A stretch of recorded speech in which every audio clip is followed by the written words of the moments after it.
को नुकसान पहुंचाने के लिए किया जा रहा है। जिस तरह से सरकारी योजनाओं का लाभ आम जनता तक नहीं पहुंच पा रहा है,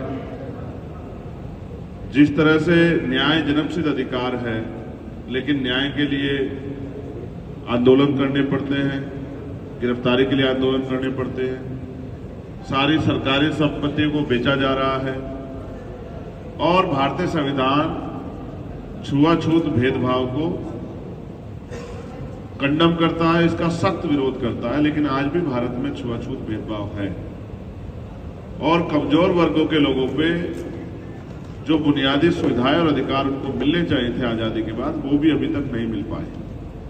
और लगातार चाहे ईडब्ल्यूएस हो या वुमेन रिजर्वेशन के नाम पे एससी, एसटी, ओबीसी के अधिकारों को खत्म किया जा रहा है। इसलिए यात्रा लोगों को जागरूक करने के लिए है कि इस यात्रा के माध्यम से सोया हुआ समाज जागे। जैसे बिहार में अभी जातिगत जनगणना हुई और उसके आंकड़े जारी हुए और वो आंकड़े कहते हैं कि 90% से आबादी कमजोर वर्गों की है, हाशिए पे जो लोग हैं, हक वंचित जो लोग हैं उनकी है। ये एक मील का पत्थर साबित होगा अगर देश भर में जातिगत जनगणना हो जाए। अगर देश भर में जातिगत जनगणना होगी और उसके बाद आर्थिक आंकड़े जारी होंगे, जमीन के आंकड़े जारी होंगे कि आर्थिक रिसोर्सेज किसके पास कितने हैं, उसकी संख्या क्या है, बिजनेस किनके पास कितने हैं, उनकी संख्या क्या है, जमीनें किनके पास कितनी है, उनकी संख्या क्या है, नौकरियों में किसकी संख्या कितनी है और हिस्सेदारी कितनी है। जब ये जारी होंगे तो एक ऐतिहासिक क्रांति पैदा होगी, लोग अपने हक अधिकार को जानेंगे और उसके लिए उसको लेने के लिए प्रयास करेंगे। तो ये एक जागरूकता अभियान है जो पूरे देश भर में भीम आर्मी आजाद समाज पार्टी के लोग चला रहे हैं और इसके परिणाम बहुत सुखद आने वाले हैं। लोग जागरूक होंगे और अपने अधिकारों के लिए लड़ेंगे। राजस्थान में कई ऐसे मामले हैं जिन पे विपक्ष नहीं, जो आज का विपक्ष है उसने अपनी जिम्मेदारी नहीं निभाई और सरकार से दलित, पिछड़े, आदिवासी और माइनॉरिटी के लोग निराश हैं। इसलिए आजाद समाज पार्टी के लिए बहुत संभावनाएं हैं। जिस तरह से भीम आर्मी ने काम किया है, आने वाले कल में जिस तरह से लोगों में उत्साह है, हजारों की संख्या में हर विधानसभा में लोग यात्रा से जुड़ रहे हैं, तो आने वाले विधानसभा चुनाव में आजाद समाज पार्टी के लिए बड़े सार्थक परिणाम और एक बड़ी ताकत आजाद समाज पार्टी राजस्थान में बनेगी। हम अपनी पहली लिस्ट आजाद समाज पार्टी के प्रत्याशियों की वो 7 तारीख को जारी करेंगे, जिसमें लगभग 40 से 50 प्रत्याशियों को हम अपने जो हैं वो आजाद समाज पार्टी के सिंबल पे मैदान में उतारेंगे। और मेरा मानना है कि इस बार जनता जो है वो आजाद समाज पार्टी को ताकत देगी, अपनी समस्याओं के हल के लिए काम करने वाले लोगों को मौका देगी। धन्यवाद। अभी आपका कोई सवाल हो तो आप लोग पूछ सकते हैं। 200 सीटों पर आपकी दावेदारी?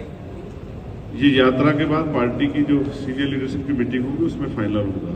अभी तो जो हम पे प्रत्याशी है, मजबूत प्रत्याशी, जब हमने फर्स्ट, सेकंड, थर्ड की एक सूची बनाई है, उसके पहले प्रत्याशियों को, फर्स्ट प्रायोरिटी के प्रत्याशियों की सूची हम लोग जारी कर रहे हैं। जिन 24-25 जिलों से हम लोग होकर आ गए उन जिलों के प्रत्याशियों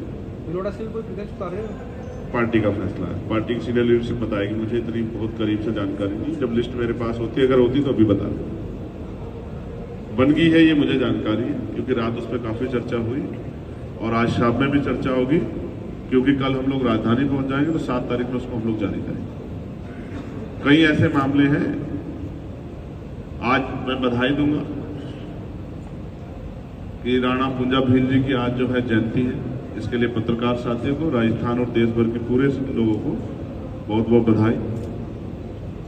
उन्हीं के मार्गदर्शन में चल के कमजोरों की आवाज बनने के लिए भीम आर्मी काम कर रही है और मैं ये समझता हूं कि लोग अपनी वोट की ताकत को समझेंगे और वोट के फैसले अपने पक्ष में लेंगे। इसके परिणाम जनता के लिए अच्छे होने वाले हैं। क्योंकि जैसे ईआरसीबी का मामला है, आप मुझसे बेहतर जानते हैं किस तरह से दोनों पार्टियां उसमें खेल खेल रही है। उसका नुकसान आप जनता को हो रहा है। गहलोत जी बजट देने को जो उनके हिस्से का था वो राजी नहीं है और केंद्र सरकार उसको तब तक नहीं चाहती जब तक जनता उनको वोट ना दे दे, उसको अपनी तरफ से बजट देकर पूरा लागू करा दे। लेकिन इसका नुकसान आप जनता को हो रहा है। जिस तरह से एट्रोसिटी राजस्थान में बढ़ रही है और सरकार इस पर कई बार फेल हुई, पेपर लीक हुए। बुरा यह है कि राजस्थान में बसों में बैठ के पेपर लीक होते हैं। और जगह तो आम आदमी एक-एक, 2-2 आदमी करता है सेंटरों में, लेकिन यहाँ तो बसों की बसों में होते हैं। और अब जो योजनाएं मुख्यमंत्री लेके आए हैं उसका लाभ कितना मिलेगा और कितना दिन मिलेगा ये भी जनता समझ रही है कि चुनाव के लिए पहले रात के अंधेरे में चुनाव से 1-2 दिन पहले वोट खरीदने के लिए खरीदार आता था।